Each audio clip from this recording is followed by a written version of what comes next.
Tiba-tiba saja muncul kabar bakal calon presiden dari Koalisi Perubahan untuk Persatuan, Anies Baswedan, menggandeng Ketua Umum Partai Kebangkitan Bangsa, Muhaimin Iskandar, atau yang dikenal sebagai Cak Imin, yang diangkat sebagai bakal calon wakil presiden.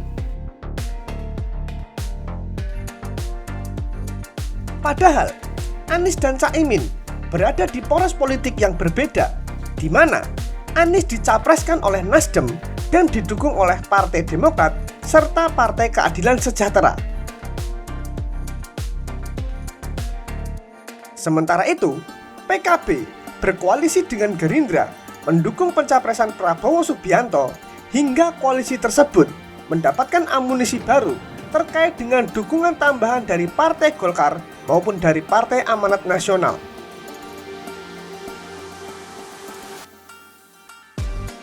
Direktur Lembaga Kajian Politik Nusakom Pratama, Ari Junaidi, menilai jika benar Anies dan Cak Imin berduet pada Pilpres 2024, ini bakal mengakhiri kerjasama dua poros politik sekaligus, yakni Nasdem Demokrat PKS dan PKB Gerindra Golkar maupun PAN.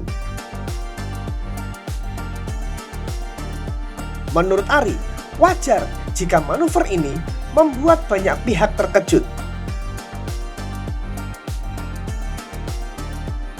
Pasalnya, selama ini sosok Cak Imin tidak pernah sekalipun masuk dalam bursa cawapres Anies.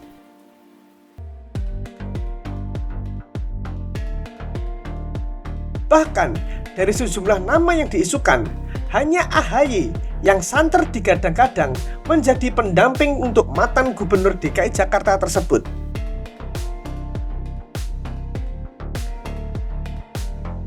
Adanya isu Anies dan Cak Imin itu menurut Ari tujuannya untuk memperluas suara pemilih di Jawa Timur, khususnya dari kelompok Nahdlatul Ulama atau NU yang saat ini dikuasai oleh PKB.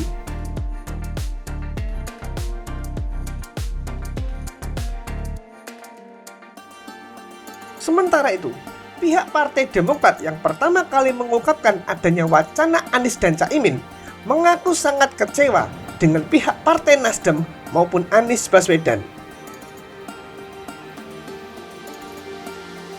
Melalui keterangan tertulisnya, Sekretaris Jenderal Partai Demokrat, Teuku Rifki Harsya, mengatakan nama Muhaimin ditunjuk langsung oleh Ketua Umum Partai Nasdem, yakni Surya Paloh.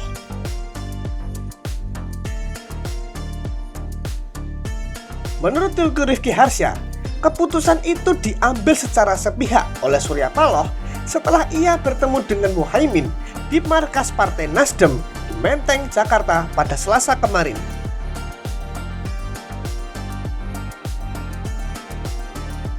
Bahkan, Rifki dengan lantang mengatakan bahwa Partai Nasdem maupun Anies Baswedan telah melakukan pengkhianatan.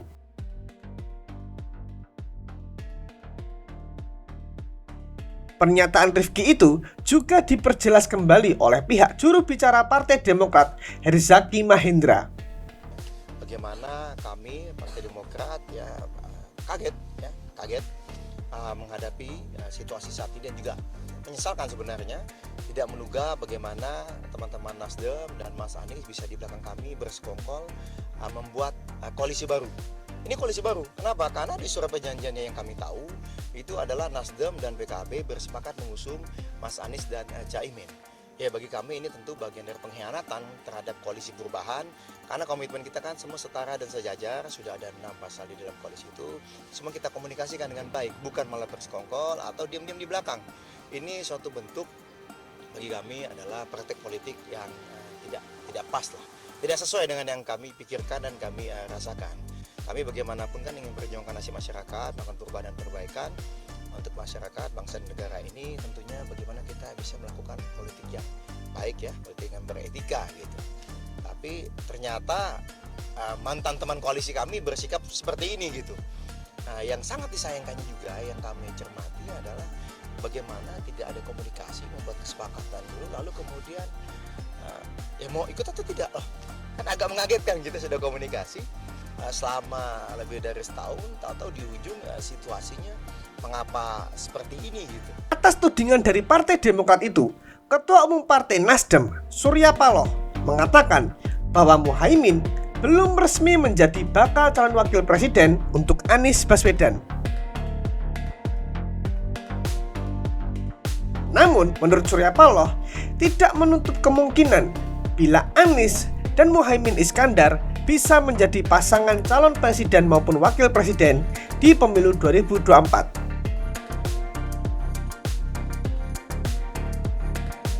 Oleh sebab itu, Surya Paloh juga tegas membantah tudingan dari Partai Demokrat yang menyebut dirinya mengambil keputusan sepihak soal wacana duet Anies maupun Caimin. Ada saya dengar seperti itu, tapi belum terkonfirmasikan secara pasti bagi saya. Jadi barangkali baru mungkin sebuah ide gagasan dari kawan-kawan. Kemungkinan ya. Kita lihat bagaimana. Pak Surya lihat sosok Caimin sendiri gimana? Ya Caimin kan bukan orang lama, masih puluhan tahun yang lalu saya anggap adik saya. Caimin juga pernah di sini, di kantor ini. Pak Surya, Jadi jangan salah, dia lah punya latar belakang yang sama, komunitas pers ya.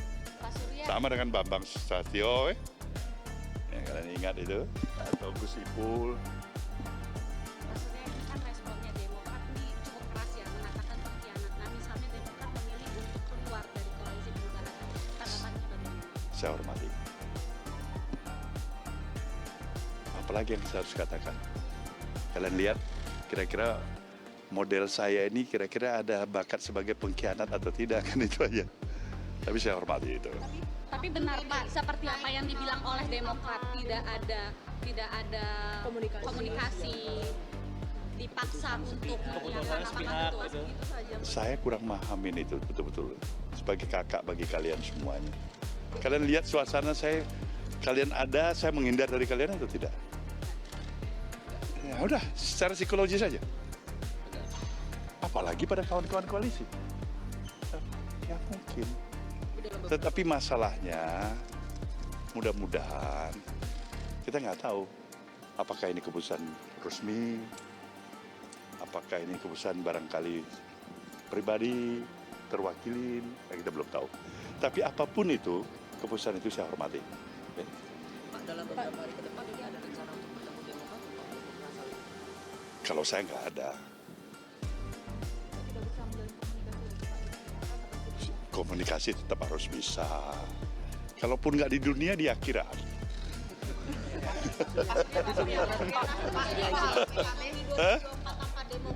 Apa? Pak Surya, ini kan ada wacana PKB merapat. Nah, Pak Surya sendiri melihat ini gimana? Apakah betul dengan bergabungnya PKB ini artinya menguatkan suara Mas Anies di Jateng dan juga Jatim? Ya, harapan kita ya, kalau memang itu memang terjadi ya demikian pasti. Mana ada harapan kita ke arah yang negatif? Harapan kita pada ke arah yang positif. Semua harapan kita pada hal-hal yang baik, yang bagus, yang positif. Tapi memang ini sendiri persiapan untuk jadi cawapres Anies. Saya harus jujur menyatakan nggak pernah dipersiapkan. Nah, ini jawaban spontan seperti ini supaya kalian nilai ada kejujuran atau tidak. Nggak ada mempersiapkan. Pak Surya, berarti ini koalisi dengan Pak Jokowi perubahan tadi apakah ada arahan khusus dari Pak Jokowi? Nggak ada arahan. Tapi sampaikan salam-salam pada teman-teman pers ada. Kalau ketemu. Pak Surya, ini berarti apakah koalisi perubahan ini nantinya ke depannya akan bubar dan Pak Surya memilih untuk nasdem dengan PKB saja cukup? Nah, insya Allah apa yang terbaik lah ya. Nah, kenapa kita harus paksakan bubar kalau memang dia bisa bertahan baik, bagus, berkembang. Syukur-syukur apa yang direncanakan bisa tercapai. Nah, ini kan satu ridho yang bagus. Nah, kita nggak tahu gitu.